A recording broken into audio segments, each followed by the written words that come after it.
To the Point with Michael Williams. This South Florida author has a list of thrillers like The Inner Circle and The Book of Lies. His bestsellers include The Book of Fate, The First Counsel, and The Zero Game. Joining them on the New York Times bestseller list are The Millionaires, Dead Even, and The 10th Justice. And then there are his nonfiction works, Heroes for My Son and Heroes for My Daughter. Welcome to the Point. Michael Williams is on assignment today. When Brad Meltzer's first book was published, I was anchoring the noon news here at News Channel 5, and he came on the broadcast as a relatively unknown author, a favorite of South Florida, though. Fast forward to today, and he is a big success. He has his own television show, Decoded, on the History Channel, and he has just had his 11th book, The Fifth Assassin, published. Brad Meltzer. It's so good to see you. Thank you for being here. I appreciate it. You know, when I met you, I had hair. That's how long ago it was. That's how long we have known each other. Well, not only am I a big fan, but I'm fascinated by your love of history. And so it's really not just a novel we're talking about today. It's everything you uncover in the process of writing it. Yeah, that's the fun for me. And listen, I can make up whatever I want. Right. But to me, we all know that the best story and the scariest story is the true story. And all my novels I try to start with that true story. There have been more than 24 assassination attempts on presidents of the United States, and 4 of them have been successful, of course. I understand that The Fifth Assassin, this novel, grew out of that exact research you were doing. And why were you so intrigued by these 4 assassins to begin with? Yeah, I mean, listen, it's always interesting when you find out someone's going to be killed. You want to know the story, right? And every day we read in the paper and want to know the story. But for me, it was very personal. Because of the novels I write, because of Decoded on the History Channel, no one gets crazier email than me, right? Nobody. I get people who bring me the Holy Grail to one of my book signings. I get people sending me, more proof that Abraham Lincoln is gay than anyone in America right now. They all get sent my way. And a friend who's also a reader said to me, Brad, I work at this museum in Washington, D.C. that almost nobody knows about.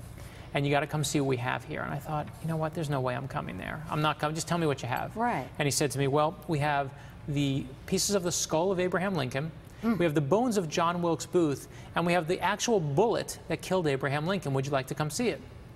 I was like, yes, I want to come see that, right? That's when you get on the plane and you go, I'm going to go see that. And when I got there, I saw he didn't just have the artifacts of the Lincoln assassination, he had them from the others as well. And suddenly I started looking and saying, okay, John Wilkes Booth, all the way to Lee Harvey Oswald. And I said, what if that's the plot of the book? What if you find out there are 4 successful assassination attempts on presidents? And what if there's a serial killer who's meticulously recreating the crimes of all those assassins from John Wilkes Booth to Lee Harvey Oswald? And that's where the book was born. The idea of what if they're not working, they're not 4 lone wolves, but they're actually working together. And they've been really working together with the secret society for over 100 years. And that's where the book was born, in that reality, in that moment. Tell me about the museum. How secretive is it? Can other people go to it? Or? Yeah, no, it's this wonderful museum that used to be on an Army base in Washington, D.C. And they actually moved recently out to Maryland. You can go there. You can go see the pieces of Abraham Lincoln's skull. That's on display, if that's your thing. You can go see the bullet that killed Abraham Lincoln. It looks like a little marble that's been flattened, just a little slag of gray metal. But you can't see the other stuff. It's in the back. But because I write my book about archivists, they said, well, why don't you come in the back? So I go in the back there, and suddenly he says, what do you want to see? And I said, well, show me what you have. And he pulls open a drawer, and he says, you want to see President Garfield? And as the drawer opens, there are the bones of President Garfield. All the bones. There's the femur, there's the leg, there's everything. And then he opens up another drawer, and he says, take that jar out. And he gives me this jar. It's filled with like this ooky, yellow, gooky stuff, and it's gray, like mushy thing. And I said, what's this? He says, that's the brain of Guteau, who shot President Garfield. Now you're holding his brain in your hand. Now you're holding a piece of Garfield in your hand. Now here's a piece of John Wilkes Booth.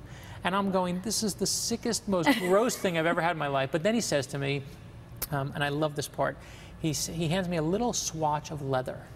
And it looks like when you go by a couch and they give you a piece of leather, and I see there's writing on it, and I say, well, what's this writing? He says, that's a tattoo.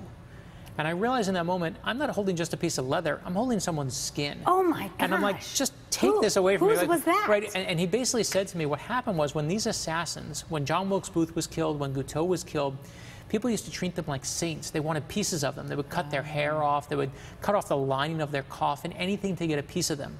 And for years, what would happen is pieces would be sold for sale. They had the trigger finger of literally the bones in the finger, every little piece of the finger in display. And they said, we don't even know if it's real anymore. We don't know if someone sold it as a fake. We don't know if it's real. And the same thing with this tattoo.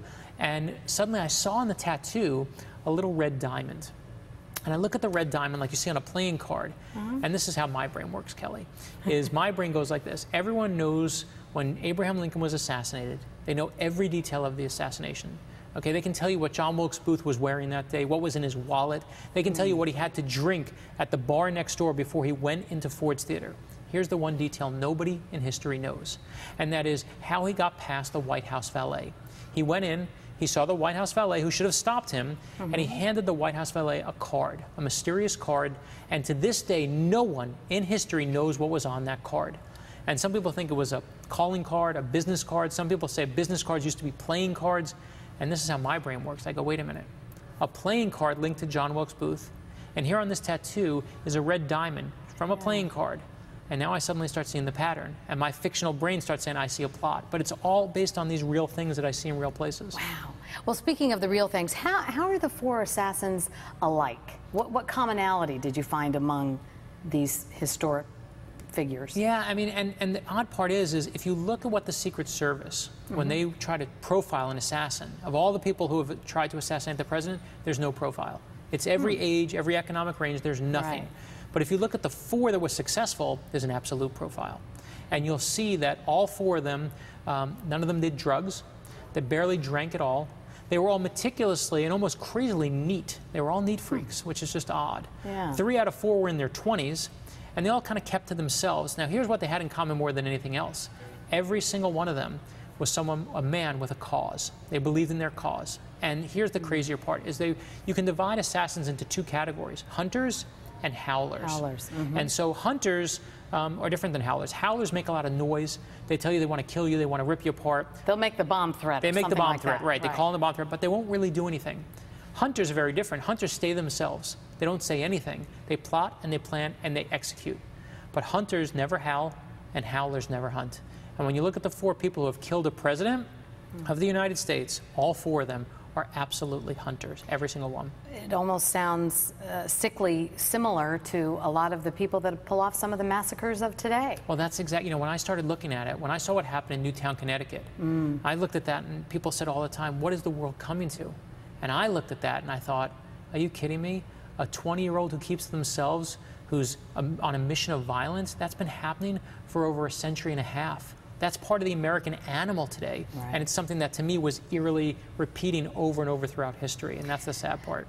Your books are always filled with such insight into things, about the inner workings of the White House and of Washington in general. Talk about some other things you've discovered that the normal person would never know. Things about Camp David, I understand. Yeah, Camp David is one of these places that I was obsessed with. And the only reason I was obsessed with it is because they told me I couldn't come.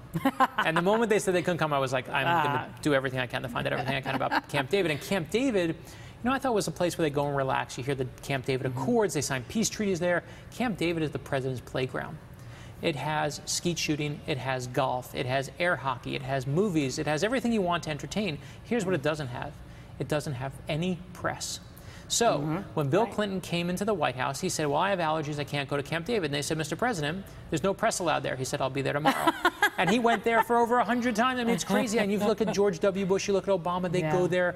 FDR went there for like a couple weeks. Now, George W. Bush spent the better part of a year up there because there's no press to bother you. You can be yourself. My favorite thing I found, though, is there are secret tunnels below Camp David. And they actually lead, they go from the Secret Service, from their compound. There's a room and a bungalow that they stay in. It looks like camp bungalows, if you think of those. And you go in there, you literally go down a staircase. It runs underneath Camp David, and it runs to the president's house. I will tell you where it comes out in the president's house, but that would ruin chapter 97 of The Fifth Assassin.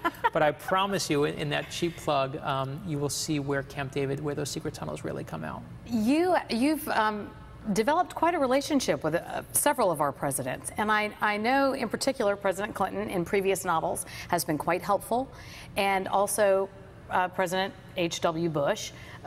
Why are these presidents speaking to you? Listen, a very wonderful listen, I offer. ask myself that question every day. Yeah. My wife says, "What is so special about you?" The truth is they've just been very kind to me. I'm the beneficiary of their kindness. And Clinton had read the books when he was president and wrote me some nice notes about it, allowed me to come to his office in Harlem and let them show me around there. George H.W. Bush wrote me the greatest fan letter I ever got and said, "Why don't you come to Houston and spend some time here?" And I was absolutely humbled by that and to have that opportunity. The nice part of it is he's been helping me with the last 3 of my books, and this book was no different. The odd part is when I asked him questions about this book, I was asking about his death. Oh. Right, here I am writing a book about assassination attempts and what these assassins have in common. I'm saying, Mr. President, were you scared when someone wants to kill you? And I can make up whatever I want, but there are only a few people on this planet who lived in that big White House and know what it's like to know that people want to kill you. And watching his reaction to that was amazing because most people, you know, he'll usually answer very quickly. You know, it was like this, it was like this, it was like this. And this one he's like, I said, "Were you scared?" And he was like, "You know, I can't think of being scared." And I said, "Well, were you scared when this happened?" And he said, "You know, drawing a blank on that." And then I asked him another one, and I kept going back, and it wasn't bravado. He just truly, he's like, "Listen, there were lots of tense times. Tense I got a lot of, but scared, no." And it made me realize that, you know, these assassins have a lot in common, but so do our presidents. And I liken it to this. Think of a guy who works on a skyscraper out on the edge of a beam. For that person, fear and fear of heights is not in the job description. It's just not there. Of course, if I were up there, I'd have a heart attack. Right. But for them, Same it's here. not. Right. And that's how it is for a president. So whether it's Bush or Clinton or Obama or whoever else it is, fear is not in the job description. You can't do your job if you're worried about someone wanting to kill you. And it helped me really look at the presidency. The other thing that I love is when you leave the White House, and I knew this, but one of the first things that they make you do when you leave the White House is you plan your own funeral. And that is morbid to me. So if you want to think about being scared about someone shooting at you, you leave, and it's a state affair. They say, you know, "Thanks for your service. Now go plan your funeral and your death." And I thought, that's really the worst gold watch I've ever heard of. Exactly. I mean, that's the worst, but it's nice to have someone who you can ask these questions to. President Bush gave you such nice praise regarding the fifth assassin. The president said, "All of Brad's books are a fascinating read. He's a great storyteller who keeps us all on the edge of our seats." Yeah, pretty no, good. my wife was like, "You wrote that Humbling one, again. didn't you?" No, I mean, what do I say to that, right? I mean, the funny part is I'll put things from Bush's office in my characters' offices when in The Real President. So he'll read the book and he'll go, "Oh, I loved how you used that bronze fist of Abraham Lincoln. It's so cool because I have one of those." And I'm like, I know, Mr. President. It's yours. You know, I'm like, don't be impressed. It's in the book. You have the bronze fist of Abraham Lincoln. But if that's what impresses him, I'm thrilled that I can give him a moment of happiness for that. Well, there's so much more to talk about. We're going to take a quick break, but what do CIA agents and journalists have in common? Brad's going to explain that when we come back. South Florida author Brad Meltzer's new book, The Fifth Assassin, has just hit bookshelves. And in it, Brad, you say that journalists and CIA agents do the exact same thing when it comes to asking questions. Explain that one for us. You know what they do is they stay silent. If you want your question answered, just be quiet. Just sit there and allow silence. We are, as a people, scared of silence. So the CIA guy taught me and said, "You want to know how you get people to talk? Don't talk to them." And eventually, watch, if I just go like this, well, this is a little you have different. to talk, right? I have to and talk. you know what also helps? Being on live television. Yeah, that will that's get right. people to That- talk that as well. does it but as well. but it is something that journalists use and that CIA agents You're use absolutely as a right. When you're technique. interviewing and somebody, the other thing that they pause. do is they call tone matching. CIA uses tone matching. So if someone's really upset and you want to get them to calm down, you start talking much slower. And what we do as a people, it's just a natural phenomenon, is we start talking slower. We calm so if you down. want someone to calm down, start talking really slow, and they will be calm soon. And I love that. And so I was like, that's going in the book. Thank you very much. Something I'm just fascinated by, this red cell team. So explain what it is, first of all, and why you were asked to be a part of it.